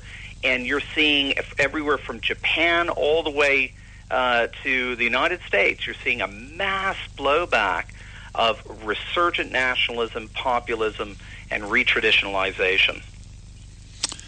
Dr. Steve Turley, it's been very, very enjoyable to have you as a guest. It's been very informative, and I'm glad you're able to spend some time with us here on the Conservative Commandos this afternoon. Joe, thank you so much, Kevin. It's my pleasure. And our listeners can dial in on the internet at turleytalks.com. Is that right? Turley, turleytalks.com, to stay current with what you're writing. That's right. Very good. No, I appreciate that plug. Thank you. Hey, thanks so much for being with us, and come back again, okay? Okay, Kevin. Thank you. Take care now. We're coming to you live from the Conservative Commandos Radio Network studios, WNJC 1360 AM, our flagship station in Philadelphia and around the world on the internet with American Patriots Broadcasting, TalkStream Live, SHR Media, K98 Talk, iHeartRadio, and AM/FM 24/7, theallinin.com. I'm Kevin Wade. Rick Trader's in the studio. You be with us. We're coming back in about 5 minutes for our final guest.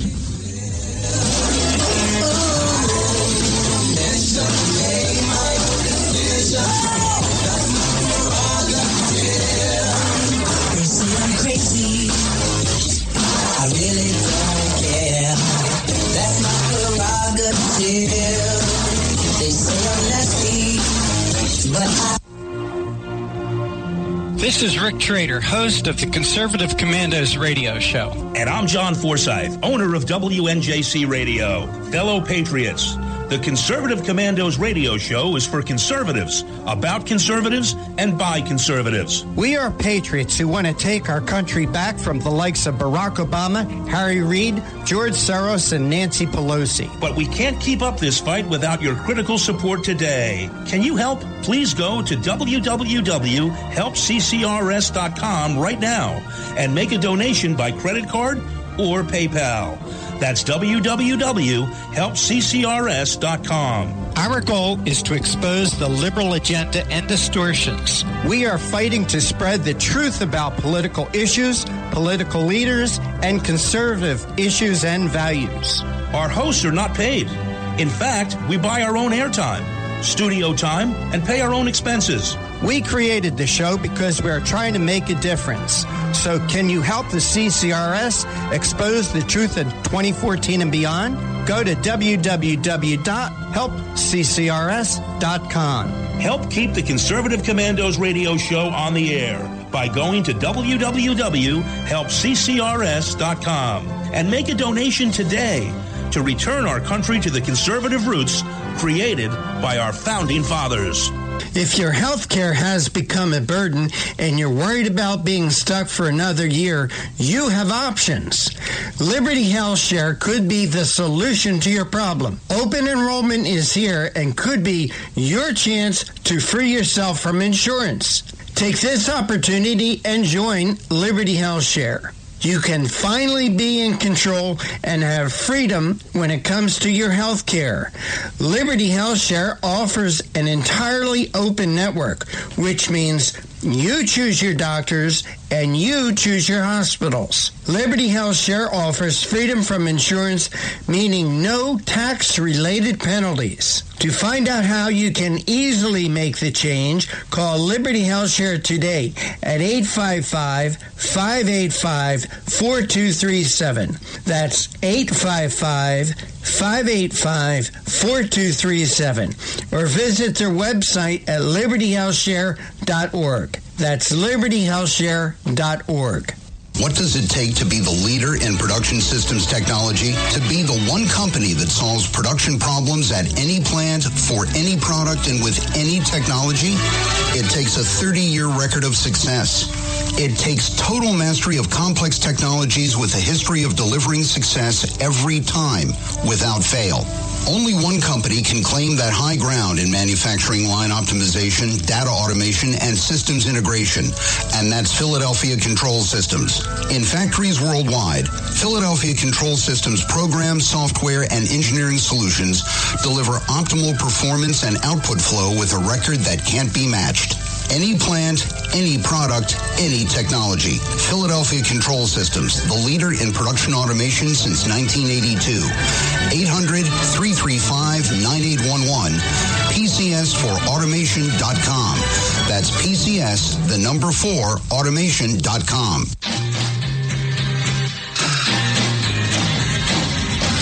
The Conservative Commandos radio show is the commander of the Conservative Commandos radio network. We've established a front line of conservative leaders and ironclad patriots to revive the promise of America. There must be some kind of way out of here. We patriots have succeeded in securing the next 4 years of American prosperity, sovereignty, and liberty under President Donald Trump. But the fight is never over, and we must be forever vigilant. Businessman there, drink my wine.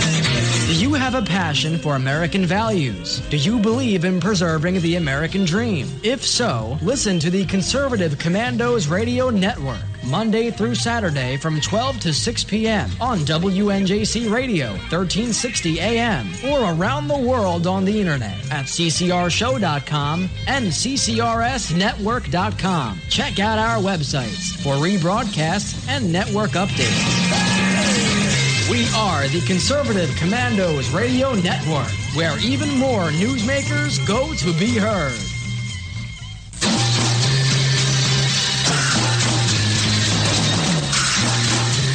From the East Coast to the West Coast and around the world on the internet. We're coming to you live from the CCRS studios. WNJC 1360. This is the Conservative Commandos radio show with your host, Rick Trader. The Conservative Commandos radio show, where the newsmakers go to be heard. Businessman there, drink my wine. You can call the Conservative Commandos radio show at 856-227-1360. Your opinion counts at 856-227-1360. This is Congressman Alan West, and you're listening to the Conservative Commando Radio Show. Thanks for staying with us. You are listening to the Conservative Commandos Radio Network. If you'd like to hear a rebroadcast of today's show, please check out our websites, www.ccrsnetwork.com and www.ccrshow.com. Or at 8 a.m., log on to Leading Edge Radio Network, or at 11 p.m., log on to highplainstalkradio.com. And, of course, you can listen to the Conservative Commandos from any phone anywhere by simply calling 832-999-1199. I'm Kevin Wade. You know that. In the studio with me is Rick Trader. And today we've had some great guests to kick off this week. And, Rick, we're coming up on, maybe we're saving the best for last.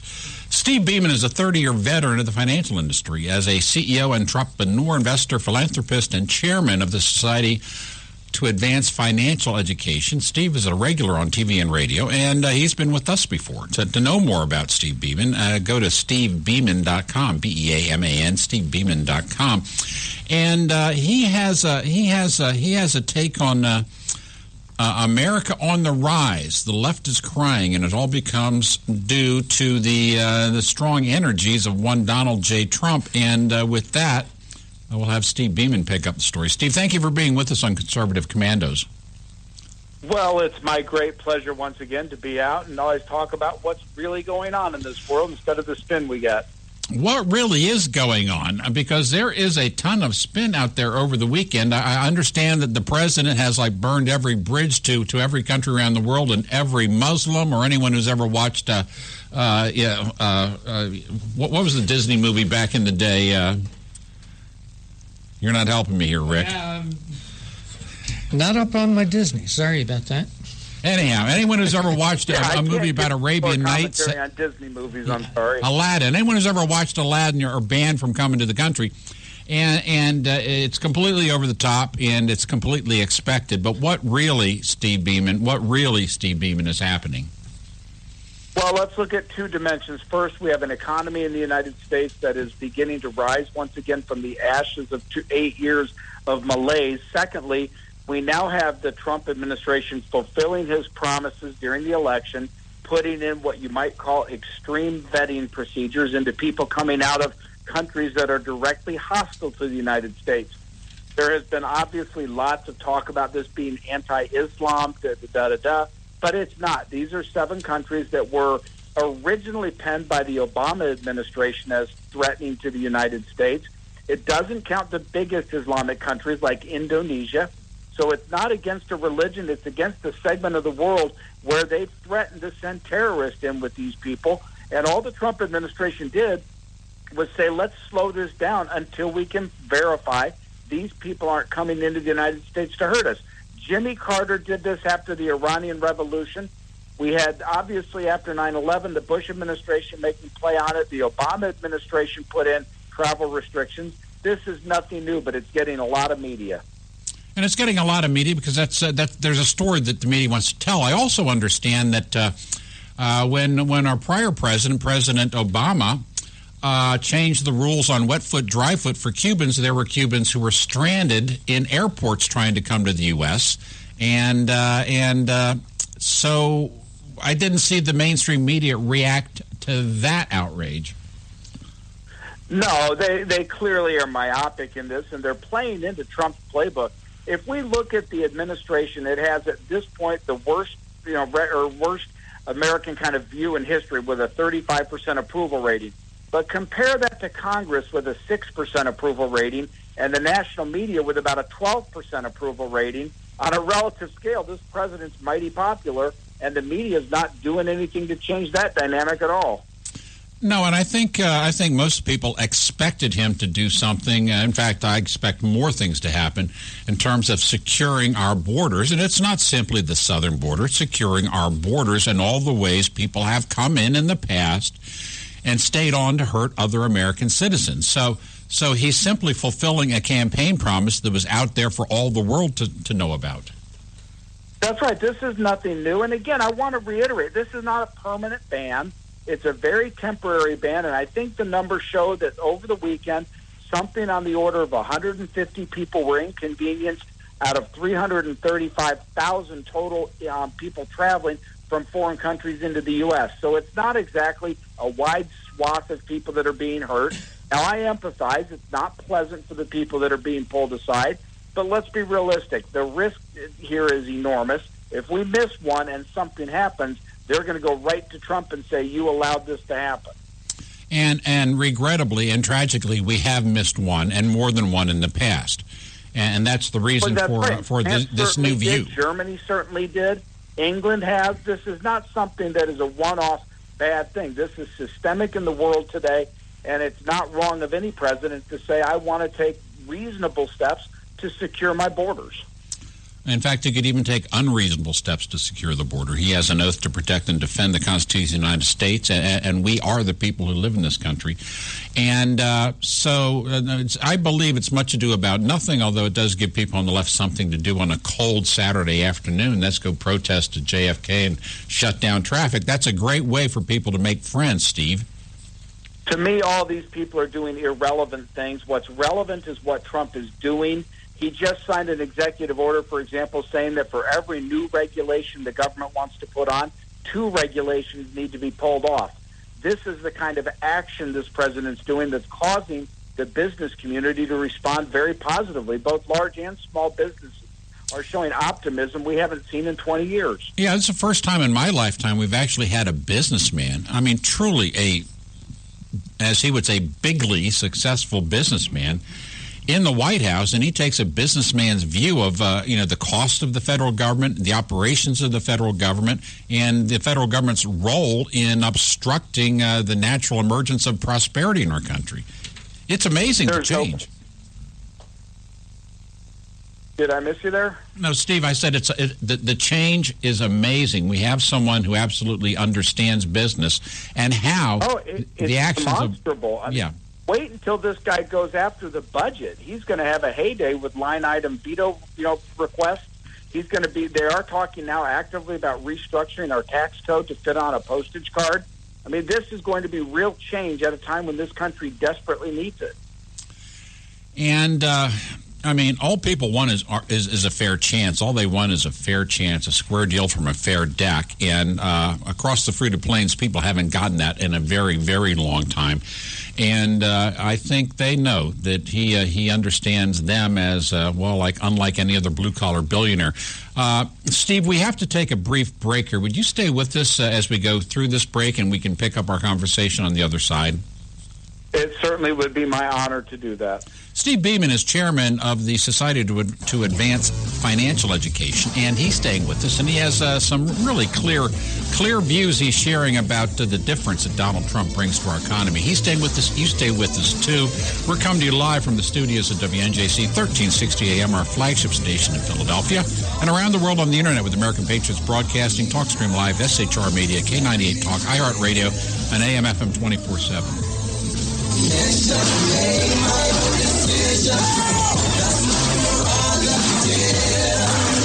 say I'm crazy, I really don't care. That's my prerogative. They say I'm nasty, but I...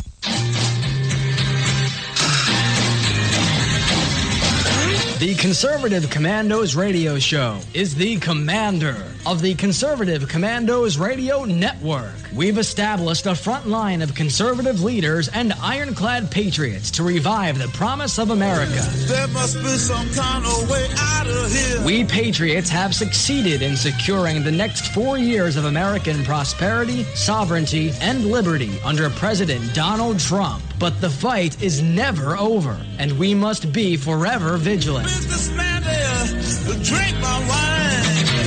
have a passion for American values? Do you believe in preserving the American dream? If so, listen to the Conservative Commandos Radio Network, Monday through Saturday from 12 to 6 p.m. on WNJC Radio, 1360 AM, or around the world on the internet at ccrshow.com and ccrsnetwork.com. Check out our websites for rebroadcasts and network updates. We are the Conservative Commandos Radio Network, where even more newsmakers go to be heard. Hi, I'm Kevin Wade. Conservative Commandos is happy to welcome Liberty HealthShare as a sponsor. Liberty HealthShare is a community of health-conscious Americans who practice long-standing Christian principles in sharing health care costs. Liberty HealthShare exists for everyone who purchases health care for themselves or their family, or who wants to control their own health care. I run a small business, and we were caught in the confusion of Washington's ever-changing health insurance requirements. We found a common-sense solution in Liberty HealthShare.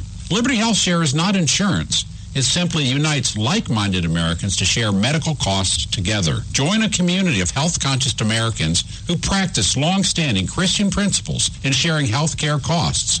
That's Liberty HealthShare. To find out how you can easily make the change, call Liberty HealthShare today at 855-585-4237. That's 855-585-4237, or visit their website at libertyhealthshare.org. You can call the Conservative Commandos radio show at 856-227-1360. Your opinion counts at 856-227-1360. This is Congressman Alan West, and you're listening to the Conservative Commando Radio Show.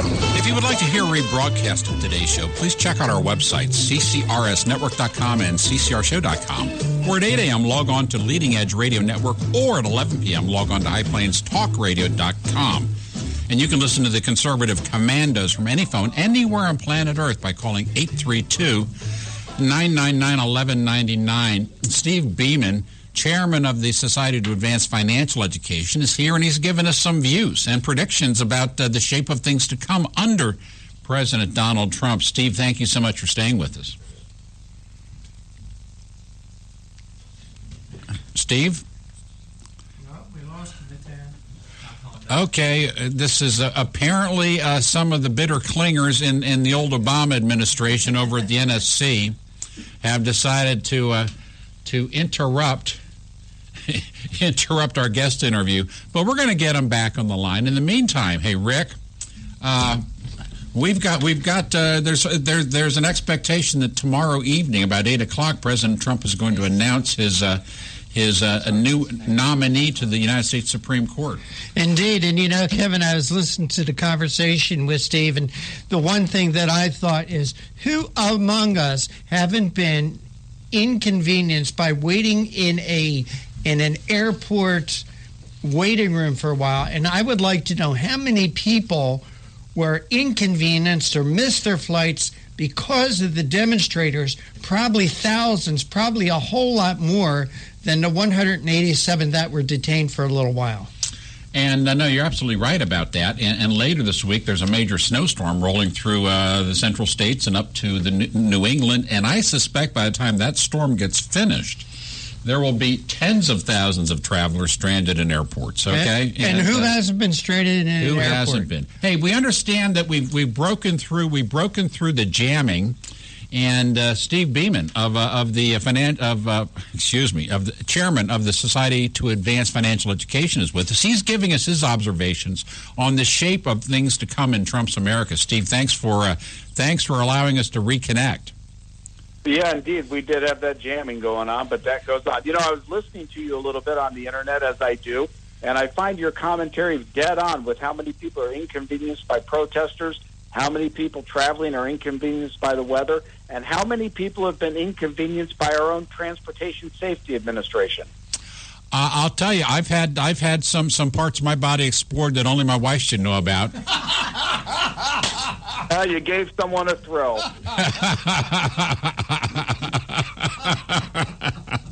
and that happens a million times a day. To one degree, you know, they're taking pictures, I mean, highly revealing pictures. I understand the reason for security. but also we can identify that there are certain hangouts on the globe where the most dangerous seem to thrive, and we need to take a look once, twice, 3, 4, 5 times before we allow people from those hot spots to come here. And maybe there's more than a handful of hot spots, but I believe, and I think, Steve, the broad swath of the American public understands that American safety has to come first.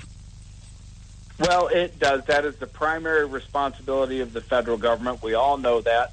The challenge, of course, and I think all of us are conscious of it, is the balance between liberty and safety. Certainly, when it comes to American citizens, we are protected by our Constitution from things like the National Security Agency willy-nilly listening to our phone calls and our computer. Oh, wait, they do that.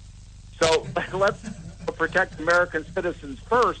And for those people who are not American citizens, we want to be gracious. We want to welcome them, but only after it's been shown that they are beneficial to our society and not here to either suck off of our welfare system or cause a threat to this nation's security. It's just common sense. When someone knocks on your door, you go to see who it is before you welcome them in. And you have final say-so, and so does our country. Yeah, this is not a permanent ban or anything. It simply slowed things down until we can get a grip about what's going on. We've had virtually an open border policy the last 8 years, and we need to get that under control. We cannot continue to bring in these people. It will ultimately affect the economy, as it has, and we need to be very cautious going forward with our $19.5 trillion debt, that we make this economy grow every bit as fast as it can and not throw on the additional cost of bringing in people who don't contribute. Steve, how would you rank priorities for President Trump? What is number 1, number 2, and number 3? The economy is number 1, 2, and 3. Number 3B is national security. Number 4 is a long-term restructuring of our tax code so that we quit playing favorites, we quit selecting winners and losers by the government, and we put people on a fair and equitable playing field. You know, I think you get over a lot of the hostility that people hold toward their own government when, as you say, you simply create a level playing field that we are each carrying our fair share of the burden. Yeah, and that's a dangerous phrase, obviously, fair share. I look at fair and say, as a proportion of our income, we all pay the same, especially when it comes to social welfare, where now we force the tax payments onto the top half of the population with an extreme prejudice against the top 10% of wage earners. That's just not right. That is not equal treatment under the law by any stretch of the imagination. And we need to get it back to that in order to get this economy to boom. We really need 4 to 5% growth rates, and we're not going to get it when we penalize winners and reward losers. I have seen a number of 4% growth be thrown around by some people who think they're reflecting the ambitions of the Trump administration.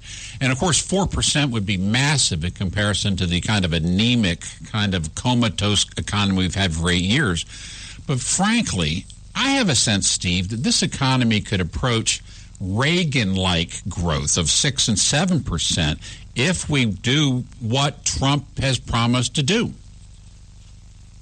Well, let me share with you, I think you're overly optimistic only for this reason. The debt of the United States, the debt of the consumers in college loans and other things is a drag on that growth rate, and that drag is going to equal 1.5 to 2%. In terms of raw growth, I think we could be there, but net growth to the economy, the debt situation will continue to be a 1 or 2% drag on the economy. And that is a difference between now and way back when Ronaldus Maximus was in office. There is so much debt, public and private, that exists today in comparison to then. That's exactly right. We went from, we're at pre-war, post-World War II highs in the debt right now. I mean, this is really significant. Our deficits still run at $600 billion, and it looks like they're going to get worse. And we have a double-edged sword that as the economy heats up, interest rates are going to go up. As interest rates go up, the federal deficit goes up. So it's almost a catch-22, and the faster we go, the higher the deficit goes. Is the high-speed lane to rapid growth to do everything possible to encourage the the trillion or so dollars held overseas as stranded profits of American multinationals to bring them back. That doesn't take any deficit spending on the part of the federal government, and it's pure bonus money for investment into the economy. That is clearly something that needs to be done. But I go back to my comment about structural reform. We need to get our economy unregulated back to where it's been in the historical past of the United States. We need to get rid of some of these EPA, Department of Labor, NLRB, go down the whole alphabet soup of regulators. We need to get rid of their stranglehold. What's happening very specifically is the small business engine of the United States is being swamped. If you look at recent data, more businesses at the small end are failing than starting, and that's many times because of regulation and the cost of that regulation. We need to get that off their backs. Otherwise, we have an economy that will look like Europe, and there will be no opportunity to live the American dream. And that reform and that structural change has to be put into place. And it has to happen early for the American public to see the benefits of the new direction. If you wait too long, you'll be into midterm elections, and people will be saying it hasn't gotten better. You're exactly right. That's why I think Trump is running at light speed. I think you'll see some legislation hit Congress on tax reform coming up very, very quickly. Obviously, we're going to see a revision and a redoing of the Affordable Health Care Act. And there are many, many ways to make that more affordable and more realistic, which I think they'll do. I think, you've got a window here. Obviously, the first 100 days is always important. I think you've got about a 2-year window, but that's it. And if it's not improved within 2 years, the midterms are not going to be pretty for his party. And 2 years is enough to show whether you can hit the fastball. And because that's especially when you got a guy doing it like us. We go to work in the morning with our to-do list. We get things done. We don't just talk about it. We do it. Washington has lived in an environment of just talk about it for way too long, and that's where Trump is a different beast. He's actually doing things. And he promised that people would see real results, that he was a doer, not a talker. And the test is going to come at the congressional elections in 2 years. That's exactly right. And so I think what we'll see again, I want to reiterate, we should look for tax reform, not just tax rate reduction, but true reform. We see a rescission and a redoing of the Affordable Care Act in the medical community, and we see regulatory relief with this 2-for-1 program. And I think people will indeed feel that kind of economic growth when the midterms come around. Steve, what's your take on what our listeners can do to help President Trump? Because many of us have a sense that the Republicans entrenched in Washington are going to go wobbly on him. I think there's a couple things. First, I go back to FDR's famous statement that the only thing we have to fear is fear itself. I'd like to see people regain that optimism and go out and live their lives, get their jobs improved, go ahead and buy the capital goods they need, but stay in tune with your congressman. Make those phone calls. Let them know where you stand. They are going to be, the Republicans will be worried about primaries in 2 years. The marginal Republicans worried about re-election at all. And we need to make sure their feet are held to the fire to be supportive of this president, let him have a chance to get his agenda through, and watch the economy rebound to what it's capable of. Steve Beeman, thank you so much for being with us on the Conservative Commandos. Well, thank you for having me. It's my great pleasure, and Godspeed to you and to your listeners. Thank you so much. And for our listeners who want to know more, go to stevebeeman.com. It has been a joy to be with you on this first day of the new week. And as always, let me say God bless and Godspeed, and may God save the United States of America. 1360 AM. WNJC. Washington Township, Philadelphia. Hi, I'm Kevin Wade. Conservative Commandos is happy to welcome Liberty HealthShare as a sponsor. Liberty HealthShare is a community of health-conscious Americans who practice long-standing Christian principles in sharing health care costs. Liberty HealthShare exists for everyone who purchases health care for themselves or their family, or who wants to control their own health care. I run a small business, and we were caught in the confusion of Washington's ever-changing health insurance requirements. We found a common-sense solution in Liberty HealthShare. Liberty HealthShare is not insurance. It simply unites like-minded Americans to share medical costs together. Join a community of health-conscious Americans who practice long-standing Christian principles in sharing health care costs. That's Liberty Health Share. To find out how you can easily make the change, call Liberty Health Share today at 855-585-4237. That's 855-585-4237, or visit their website at libertyhealthshare.org.